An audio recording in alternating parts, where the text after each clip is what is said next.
Hello friends, मैं Gautam Kumar best study with Gautam में आप लोगों का पुनः स्वागत करता हूं। जैसा कि हम लोग बीएसएससी सीजीएल थर्ड के लिए जो सचिवालय का तैयारी प्रारंभ किए हैं, उसी के तहत कुछ दिनों से मैं आप लोगों को जो भी इम्पोर्टेंट टॉपिक है हर एक सब्जेक्ट का इम्पोर्टेंट टॉपिक, जिसमें इम्पोर्टेंट जो पॉइंट है मैं आप लोगों को बताने का प्रयास कर रहा हूँ। और हमको उम्मीद है कि आप लोग की तैयारी बहुत ही बेहतरीन ढंग से चल रही होगी, क्योंकि जैसे जैसे हम लोग आगे बढ़ते जा रहे हैं वैसे वैसे हर एक टॉपिक कवर होते जा रहा है। पॉलिटी को आप लोगों ने देखा, केमिस्ट्री को देखा, फिजिक्स को देखा, मतलब हिस्ट्री को देखा, मतलब लगभग कहने का मतलब ये है कि लगभग सारे टॉपिक से जो इम्पोर्टेंट जो क्वेश्चन आ रहे हैं उसको मैं आप लोगों को डिस्कस यहाँ पर कर रहा हूँ। तो उसी के तहत आज जो मैं डिस्कस करने जा रहा हूँ बहुत ही इंपॉर्टेंट टॉपिक, बहुत ही से क्वेश्चन आए हुए सेकेंड सीजन में देखिएगा आप लोग, जो भी 16/2/2015 का एग्जाम हुआ था पीटी का, उसमें इससे संबंधित बहुत सारे क्वेश्चन आए हैं, जिसका नाम है बिहार पंचायती राज अधिनियम 2006।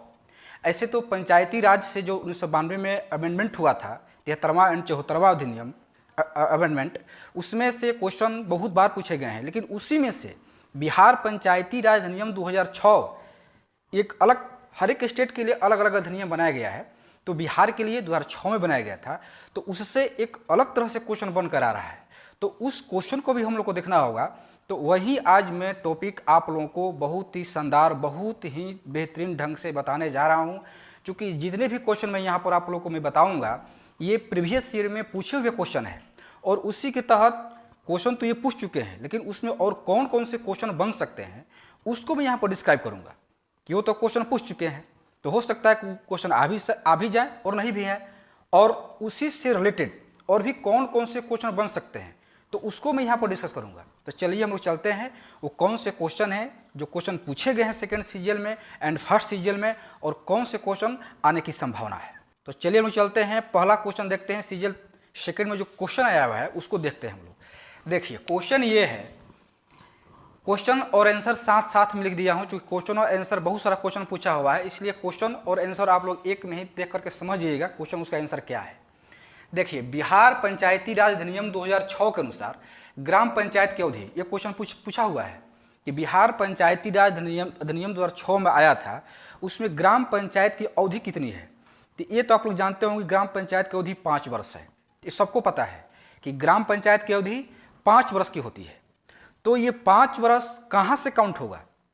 क्या जिस दिन चुनाव परिणाम आता है उस दिन से 5 वर्ष, या जिस दिन चुनाव की अधिसूचना जारी होती है उस दिन से 5 वर्ष, या ग्राम पंचायत की जो पहली बैठक होती है वहाँ से 5 वर्ष। तो क्वेश्चन इस तरह से पूछे हुए हैं और ऑप्शन भी इसी तरह से दिए हुए हैं कि 5 वर्ष की जो गणना होती है, 5 वर्ष का जो काउंटिंग होता है, हम लोग कहाँ से 5 वर्ष करें। तो ग्राम पंचायत की जो पहली बैठक होती है उस दिन से 5 वर्ष, जो यहाँ पर लिखा गया है कि पंचायत की पहली बैठक की तिथि से, पंचायत की जो पहली बैठक होगी जिस दिन होगी वहाँ से 5 वर्ष पंचायत, ग्राम पंचायत का कार्यकाल होता है। और केवल ग्राम पंचायत का नहीं, ग्राम पंचायत हो या पंचायत समिति हो या जिला परिषद हो, क्योंकि स्थानीय स्वशासन में जो भी 2 पॉइंट हैं, एक ग्रामीण परिवेश के लिए और एक शहरी के लिए, तो एक नगर पालिका है और एक पंचायत है। तो सबके लिए 5 वर्ष है और सबके लिए प्रथम बैठक से 5 वर्ष। तो देखिए यहाँ पर नोट में लिखा हूँ कि पंचायत समिति तथा जिला परिषद की अवधि भी प्रथम बैठक की तिथि से 5 वर्ष। तो अगर ये पूछ दे कि पंचायत समिति और जिला परिषद, तो इसकी भी अवधि होती है प्रथम बैठक से ही 5 वर्ष, केवल ग्राम पंचायत की नहीं, पंचायत समिति और जिला परिषद की भी।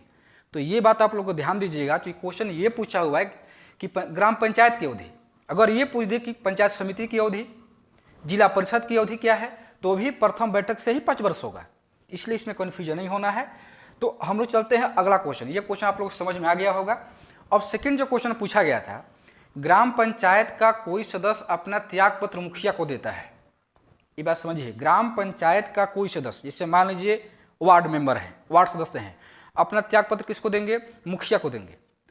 तो क्वेश्चन ये था कि जब मुखिया को अपना त्याग पत्र देंगे तो उस त्याग पत्र की वैलिडिटी, वैधानिकता कब तक है? जैसे त्याग पत्र आज दे दिए तो 7 दिन के अंदर अगर आपको लगे कि मैंने त्याग पत्र गलत ढंग से दिया है तो 7 दिन आपकी उपयुक्तता है। उस 7 दिन के लिए आप कभी भी मुखिया से अपना त्याग पत्र वापस ले सकते हैं। तो 7 दिन के बाद आपका त्याग पत्र मंजूर किया जाएगा। मतलब 7 दिन तक आपको ये छूट प्रदान किया गया है कि 7 दिन के अंदर अपने मुखिया के पास जाकर के अपना त्याग पत्र वापस ले सकते हैं। लेकिन 7 दिन के बाद जब त्याग पत्र दे चुके हैं, अब कोई सुनवाई नहीं होगी, आपका त्याग पत्र वो वहाँ पर पारित हो चुका है। तो कितनी समय है? 7 दिन। तो 7 दिन ये बार बार पूछता है, इसलिए 7 दिन को आप लोग याद रखिए कि 7 दिन बाद प्रभावी माना जाएगा। त्याग पत्र आपका 7 दिन के बाद प्रभावी माना जाएगा। तो इसके अंतर्गत और भी कुछ पॉइंट है, उसको देख लेते हैं। ये तो हुआ ग्राम पंचायत का सदस्य मुखिया को त्याग पत्र देते हैं। लेकिन अगर आपसे पूछ दे कि मुखिया, उप मुखिया, सरपंच और उप सरपंच ये किसको त्याग पत्र देते हैं? ये त्याग पत्र देते हैं जिला पंचायती राज पदाधिकारी, जिसकी नियुक्ति बीपीएससी द्वारा होती है। तो जिला राज पंचायती पदाधिकारी को त्याग पत्र कौन कौन देता है? मुखिया, उप मुखिया, सरपंच और उप सरपंच, ये चारों देते हैं जिला राज पंचायती पदाधिकारी। ये भी अवधि कितनी है? 7 दिन बाद प्रभावी होगी। तो इसका भी 7 दिन है, उसका भी 7 दिन है। अगर आपसे यह पूछ दे कि पंच किसको त्याग पत्र देता है, तो सरपंच को, इसकी भी अवधि है 7 दिन बाद। उसके बाद जिला परिषद का जो अध्यक्ष होता है, ये त्याग पत्र देखा जिला दंडाधिकारी, इसकी भी अवधि है 7 दिन तक। 7 दिन बाद मतलब इसका प्रभावी माना जाएगा। अगर जिला परिषद का उपाध्यक्ष है, ये त्याग पत्र देगा अध्यक्ष को, इसकी भी अवधि है 7 दिन। मतलब सब में 7 दिन है। मतलब कहने का ये है कि 7 दिन तक जिसको आप त्याग पत्र दिए हैं, वो 7 दिन तक आपका इंतजार करेगा। अगर 7 दिन के अंतर्गत आप अपना त्याग पत्र वापस नहीं लिए तो त्याग पत्र एक्सेप्ट मान लिया जाएगा और आपका त्याग पत्र ले लिया जाएगा। तो 7 दिन आप लोग याद रखिए, इससे क्वेश्चन पूछे हैं तो केवल मुखिया का ही नहीं, सबका 7 दिन है। अब अगला चलते हैं, उप मुखिया का चुनाव क्वेश्चन पूछा हुआ है सेकंड सीजीएल में कि उप मुखिया का चुनाव कैसे होता है, इसके चुनाव में कौन कौन से भाग लेते हैं। उप मुखिया का चुनाव पहले आप लोग स्क्रीनशॉट ले लीजिए। हाँ, अब देखिए उप मुखिया का चुनाव। उप मुखिया का चुनाव कैसे होगा? जब ग्राम पंचायत की पहली बैठक बैठेगी, कोई फिक्स डेट जो मुखिया निर्धारित करेगा कि ग्राम पंचायत की पहली बैठक कब होगी, उस बैठक में वोटिंग होगी और इस वोटिंग में मुखिया भी वोट करेंगे। जितने भी ग्राम पंचायत के सदस्य हैं, ये वार्ड जो हैं, वो वोटिंग करेंगे। जो वोटिंग वहाँ पर होगा उसमें मुखिया भी भाग लेगा। अगर वोटिंग में मत बराबर आ जाता है, अगर कोई उप मुखिया के लिए उम्मीदवार खड़ा हुआ और उसकी वोटिंग में मत बराबर आ गया, तो उस स्थिति में लॉटरी द्वारा उसका परिणाम घोषित किया जाएगा। तो इस टाइप के क्वेश्चन पूछे गए हैं। तो देखिए, पहला ऑप्शन है ग्राम पंचायत तो अपनी पहली बैठक में उप मुखिया को चुनाव होगा, पहली बात कि प्रथम बैठक में। दूसरा है ग्राम पंचायत सदस्य मतदान में भाग लेंगे, मतलब मुखिया भी भाग लेंगे, मुखिया अलग नहीं है, मुखिया भी उसमें भाग लेगा उप मुखिया में। तीसरा है मत बराबर की स्थिति में लॉटरी द्वारा निर्णय किया जाएगा। अगर 2 उम्मीदवार है उप मुखिया के लिए और दोनों का वोटिंग जो है, वोट जो है मत बराबर आ गया है, तो उस स्थिति में लॉटरी निकाली जाएगी और लॉटरी में जो जीतेगा उसको जीत घोषित किया जाएगा, उप मुखिया बन जाएगा। इसमें यह नहीं है कि मत बराबर की स्थिति में मुखिया निर्णायक वोट होगा, ये नहीं है। मुखिया भी वोटिंग में सामान्य लोगों की तरह भाग लेगा, जो भी वहाँ वार्ड पहुँचे हैं उसी की तरह मुखिया भी वहाँ पर वोटिंग करेंगे। तो उप मुखिया का चुनाव आपको सेकेंड सीजीएल में यहाँ से क्वेश्चन आया हुआ है। तो ये आप लोगों को समझ में आ गया होगा। अब हम लोग चलते हैं अगले क्वेश्चन की तरफ। एक होता है निगरानी समिति। ग्राम सभा एक निगरानी समिति का गठन करती है। पहले आप लोग ये समझिए कि ग्राम सभा है क्या। जो भी पंचायती राज, बिहार पंचायती राज अधिनियम 2006 आया था, तो उसमें ग्राम सभा शब्द आया था।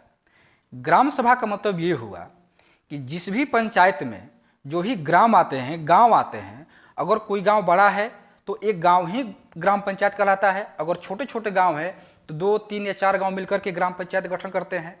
तो उस ग्राम पंचायत में जितने भी वोटिंग करते हैं, जिनकी आयु 18 वर्ष से ऊपर है, वो सभी ग्राम सभा के मेंबर कहे जाएंगे।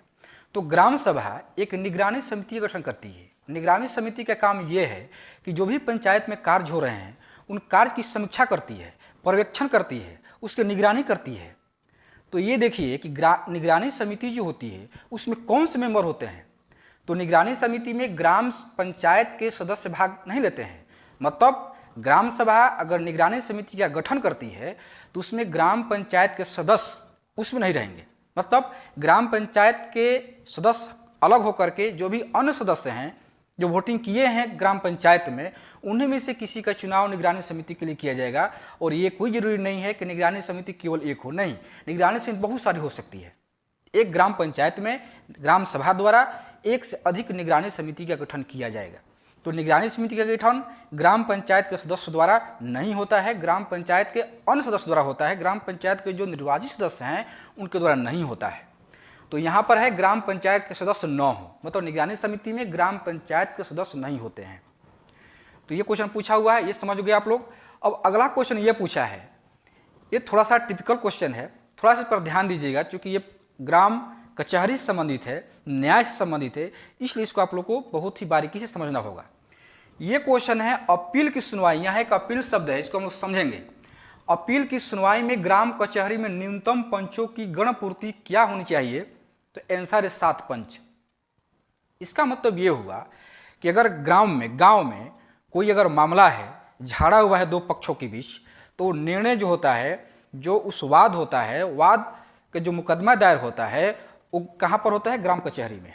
वहाँ पर जब ग्राम कचहरी में मुकदमा दायर हुआ, तो वहाँ पर जो निर्णय आता है, जो सरपंच द्वारा निर्णय दिया जाता है, उस निर्णय को अगर कोई पक्ष उस निर्णय से असहमत है, तो 1 महीना के अंदर यानी 30 दिन के अंदर पुनः ग्राम कचहरी में अपील कर सकता है।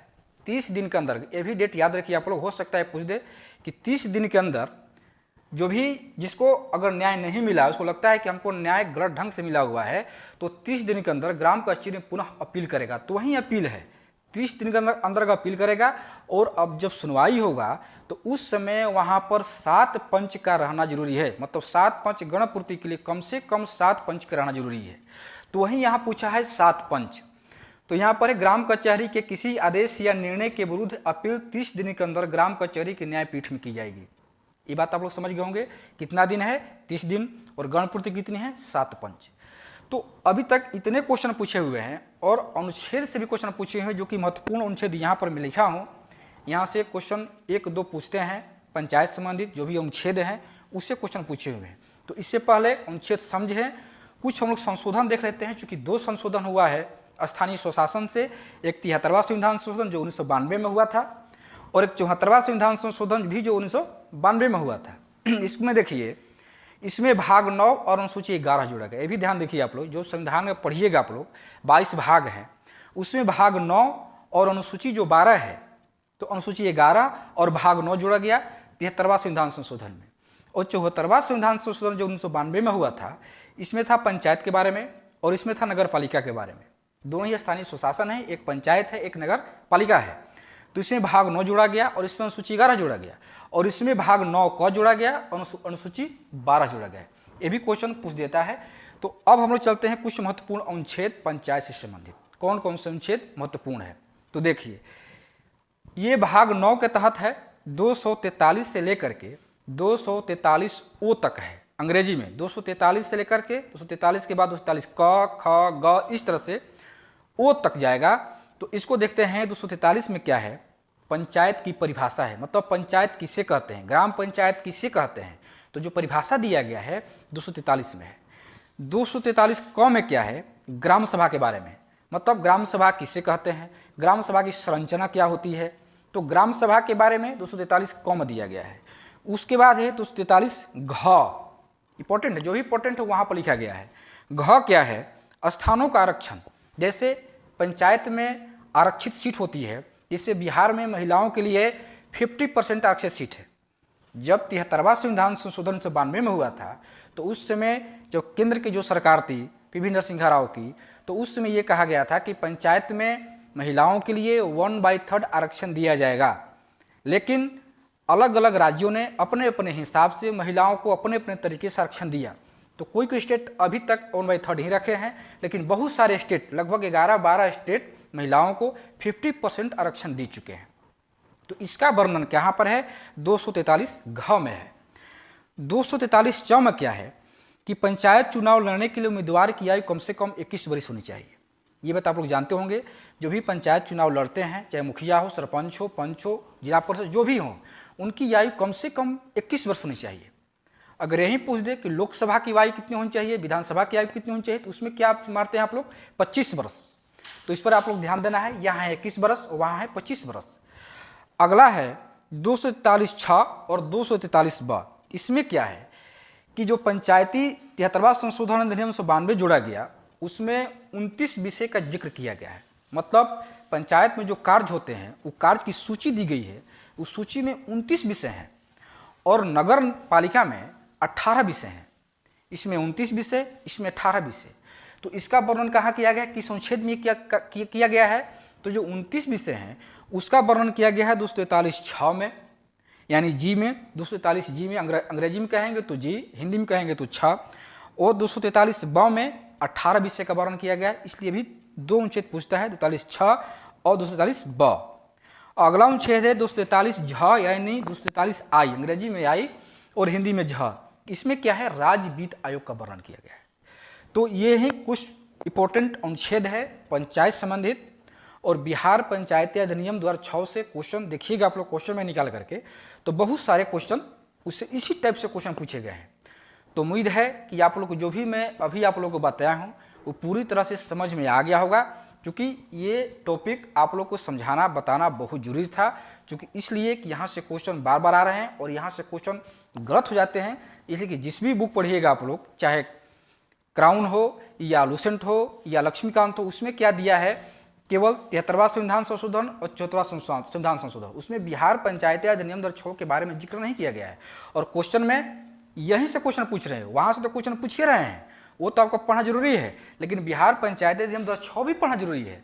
तो इतने ही सारे क्वेश्चन पूछे गए हैं, इसी से क्वेश्चन जो बनते हैं, जो मैं आप लोग को यहाँ पर बताया हूँ। तो उम्मीद है कि ये जो मैं आप लोग को बताया ये आप लोगों को बहुत अच्छी तरह समझ में आ गया होगा।